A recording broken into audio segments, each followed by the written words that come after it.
ஆடி அமாவாசையை ஒட்டி மதுரை வைகையாறு மற்றும் கோவில்களில் ஏராளமான மக்கள் தர்ப்பணம் கொடுத்தனர். ஆடி அமாவாசை நாளில் நீர்நிலை பகுதிகளில் முன்னோர்களுக்கு தர்ப்பணம் கொடுப்பது வழக்கமாக உள்ள நிலையில் மதுரை வைகையாற்றில் இன்று அதிகாலை முதலே ஏராளமானோர் தங்கள் முன்னோர்களுக்கு தர்ப்பணம் வழங்கினர்.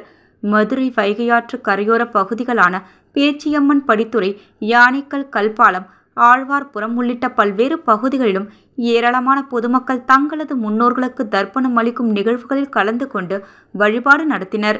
இதேபோன்று மதுரை வேலமாசி வீதியில் அமைந்துள்ள இம்மையிலும் நன்மை தருவார் திருக்கோவிலில் இன்று அதிகாலை முதலே ஏராளமான பக்தர்கள் கோவிலுக்கு வந்திருந்து தங்களின் முன்னோர்களுக்கு தர்ப்பணம் கொடுத்து வருகின்றனர். எல்லா மாதங்களிலும் அமாவாசை வந்தாலும் ஆடி மாதம் வரக்கூடிய ஆடி அமாவாசை சிறப்பு வாய்ந்தவையாக கருதப்படுகிறது. இந்த தருணத்தில் முன்னோர்களுக்கு தர்ப்பணம் கொடுப்பது விசேஷமானதாக குறிப்பிடப்படுகிறது. முன்னோர்கள் சொர்க்கம் சென்று நற்கதி அடையும் பொருட்டு செய்யப்படும் இந்த தர்ப்பணம் நிகழ்ச்சியின் மூலம் முன்னோர்களின் ஆசி அவர்களின் தலைமுறைகளை காப்பாற்றும் என்பது நம்பிக்கையாக உள்ளதால் ஒவ்வொரு ஆண்டும் ஆடி அமாவாசை நாளில் ஏராளமான மக்கள் நீர்நிலை பகுதிகளில் தர்ப்பணம் கொடுப்பார்கள்.